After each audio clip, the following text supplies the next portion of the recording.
Southeast Georgia and the Lowcountry. This is WJCL 22 Morning News. See us now. Good morning, everyone. Thank you so much for starting your day with us here on WJCL 22 News. I'm Emma Hamilton. We're going to get straight to that certified most accurate forecast this morning with our meteorologist, Melissa Hall. Melissa, I told you this morning I could not believe my windshield was completely frozen over. Yeah, Emma, this morning is going to be milder compared to tomorrow morning. Even colder weather coming in. Now, remember yesterday morning when we looked at this shot, how we had a sheet of clouds? It was just kind of a blanket across the entire region. Well, we woke up in the 50s yesterday. Well, this morning, look at this, crystal clear outside. And with that, a freeze watch. Like I said, we're going to have this in place until Monday morning. Mainly just west of I-95 for most of the region. And those temperatures, well, they have gotten to right around freezing for some folks in the west. Statesboro, Metter, Reidsville, you're close to that, but Statesboro actually hitting it. And then check out the coast, still in the mid 40s out at Tybee and Hilton Head, but it feels a lot cooler than that thanks to that wind coming in out of the north. And today we're going to have that wind again. And check out Metter, might say 33 on your thermometer, but you feel like you're in the upper 20s this morning. So that coffee, you might want to have it inside, because Emma said she had that frosty start on her car. You're probably going to have to scrape things off if you get out there too early, but the sunshine comes out and it's going to burn away that frost for you. And through the day, we're going to have plenty of sunshine. If you're going to get out and bring the green to the local businesses, we'll get into the low 60s, mid 60s. Cools quickly again tonight, and tomorrow morning, more temperatures in the 30s. Those inland areas like Metter, Statesboro, you're going to see those temperatures right around freezing again. But look at that trend. We have warmer overnights coming in. What about daytime highs? Are they going to be warmer too? We'll talk about it in that certified most accurate forecast. Residents in Bluffton are mourning the death of a high school senior who was shot and killed late Friday night. Our Jessica Batista reports on how the town is remembering 18-year-old DeJuan Fields. Kindest, most gentle soul you would ever meet. DJ was a fair man. He never saw anyone's color. He never saw anybody's position. He just treated everybody 100% equally. 18-year-old DJ Fields Jr. was a Bluffton High football player who was currently working 2 jobs and was looking forward to graduating high school. He wanted to be learning welding in college. He would still work here, go see his grandma, come back to work. But DJ's life was cut short Friday night when someone opened fire on the vehicle he was riding in, along with 2 friends. 3 occupants in the vehicle were all Bluffton High School students, ranging from 16 to 18 years old. An unknown suspect vehicle or vehicles fired at the victim's car.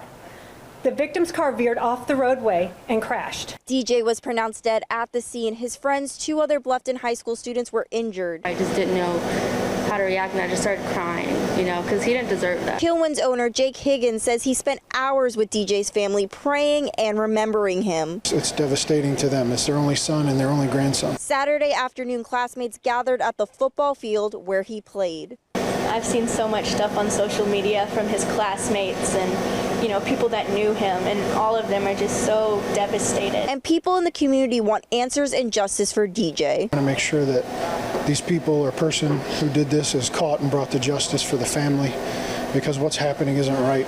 This is a young man who was stolen. Now, Bluffton police have 2 people in custody this morning in connection to that incident. A vigil is planned for this afternoon at 4 o'clock at Bluffton High School, and administrators say counselors will be available tomorrow for students. The South Carolina Highway Patrol is investigating a crash that left 2 people dead in Beaufort County. It happened yesterday afternoon on Brickyard Point Road South on Ladies Island. Troopers say a car was going around a curve when it ran off the road and hit a tree, killing both the driver and a passenger. 1 person is dead and several others are injured following a crash at the United States Post Office on Eisenhower Drive in Savannah. It happened yesterday morning. Savannah police say an 82-year-old woman was trying to park her car, but instead of hitting the brakes, she hit the gas, causing the car to jump the curb and crash through the window. 4 people were hit, including 3 customers and 1 employee. It appears to be nothing more than a very tragic, unfortunate accident at this point.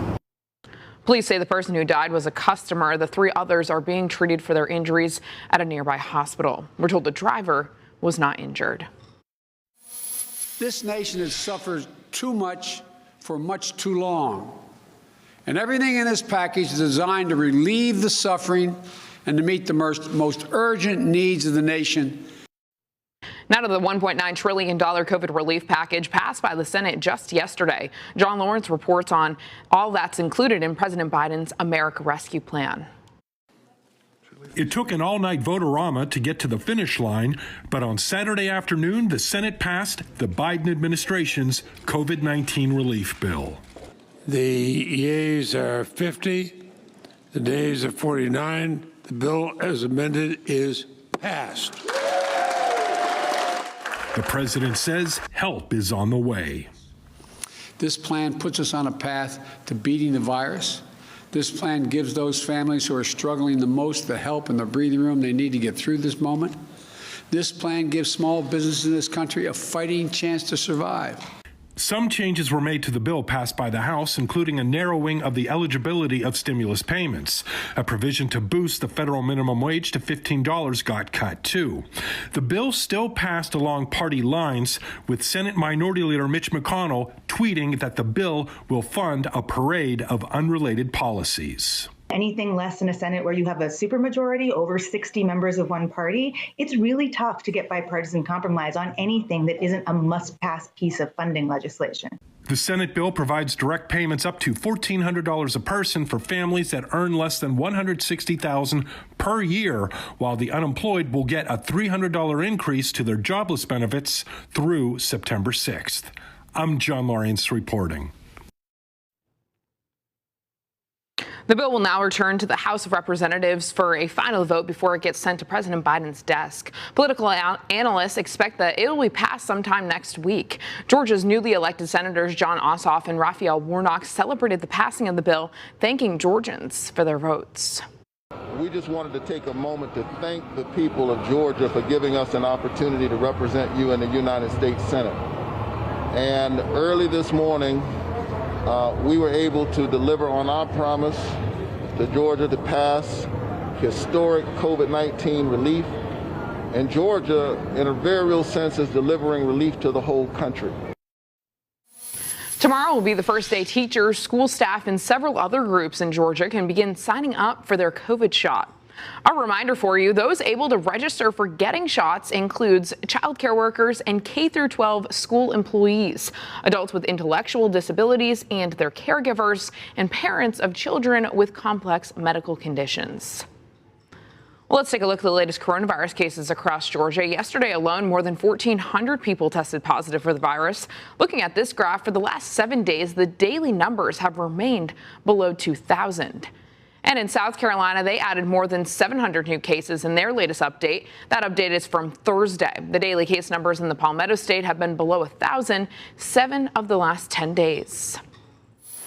The time right now is 6:08 on your Sunday morning, and straight ahead, Pope Francis makes a historical visit to Iraq, how he and other religious leaders are promoting unity and peace after recent violence within the nation.